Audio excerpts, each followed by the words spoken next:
Hello everyone, welcome again to another series of video from Electronics Eternity. So in this video we will be looking at a simple uh, infrared sensor. So this is also known as proximity sensor. Okay, so in case if any object is detected by this sensor, it can either uh, transmit voltage uh, or not transmit voltage, right? So there's always two variations in this. So it's high. Some the simple way to put it is that some infrared sensor would be producing high output when an object or an obstacle is detected.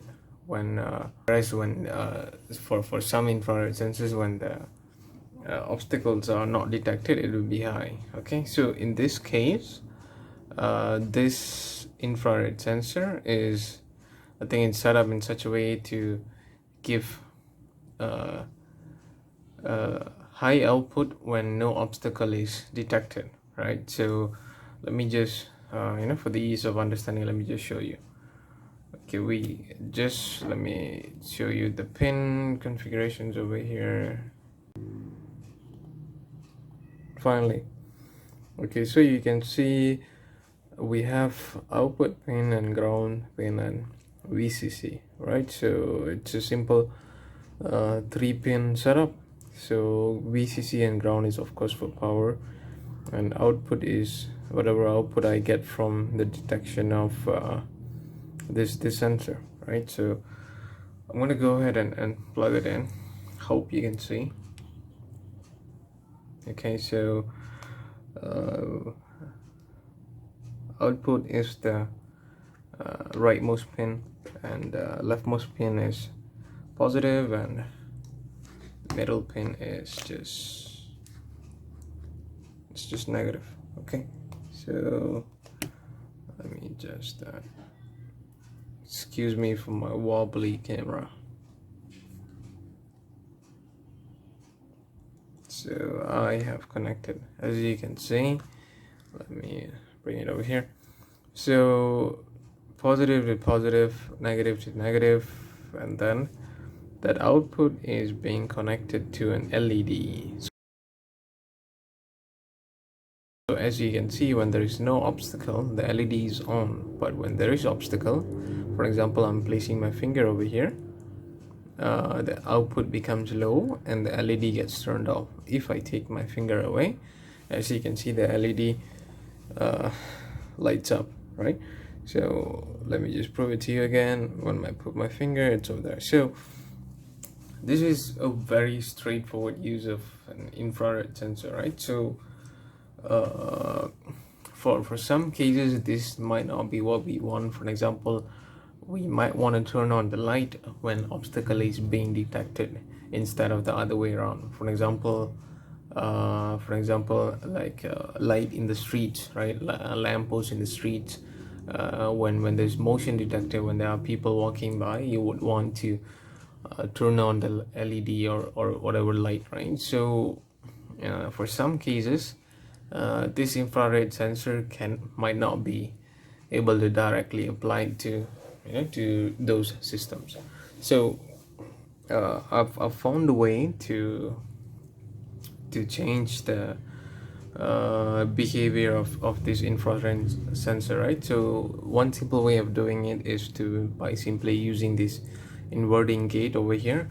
Inverting gate is also known as NOT gate. So what NOT gate does is, when the output is low, it would produce high value. When the output is high, it will produce low value. So it's like as the name means, right? Inverting or NOT gate. So it basically complements whatever it gets.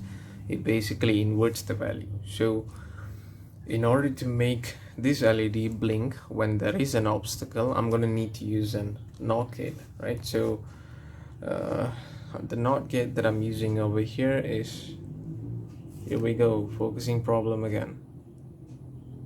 So either way, this is an SN74H DC, right? So I will be sure to put the IC chip name in my blog or in my videos, right? So don't worry about it. I will definitely prepare schematics for you guys to see and understand this. So for now, this is an SN74 HCT149. Okay, so I will be using this to change the value. If I'll prepare the pin arrangements for this IC as well. So if you could see, this pin over here would be VCC and this pin over here would be ground. So in simple terms, pin 14 is VCC in and pin 7 is all right. Just to make things easy, right, let me take out my LED because, right, okay, so I'm gonna put my where's my VCC? So this is my VCC, this is my ground. Okay, so ground and VCC are connected, and I will connect my battery VCC, right? So it's all positives are connected to the same node, right, and all negatives or all grounds are connected to the same node as well.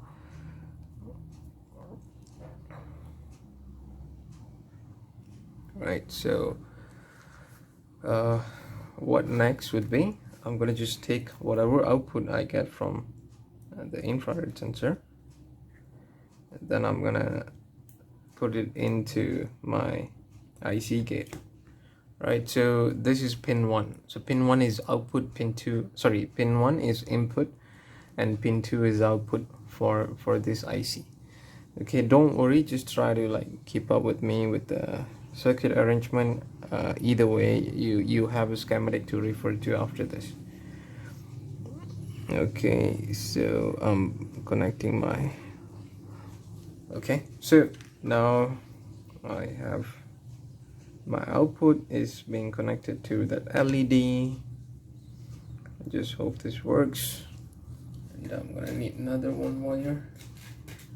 Right, so I'm gonna take the negative pin and then I'm gonna just connect it to the ground, right? So as you can see, when there is obstacle detected, the LED lights up, right? Obstacle detected, LED lights up. As you can see, the LED is a little bit too bright. You might want to use a resistor over there, okay? But with when the power is coming out of from infrared sensor, it's not much actually, because I think there's voltage regulator or current limiter, right? So which is why the LED is not too bright earlier, but now the power supply is coming from IC. So this IC takes whatever power supply that it gets and then produces it in the output as well. So which is why when you put your hands, the LED lights up, it's slightly way more brighter than before.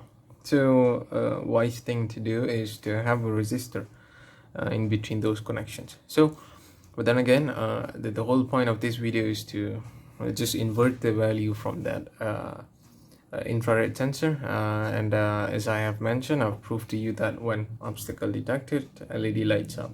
There's an obstacle and LED lights up, right? So I hope this video is beneficial for you and you have learned some cool hacks or tips. Good luck trying this out. Don't forget to like and subscribe. Until then, see you guys again.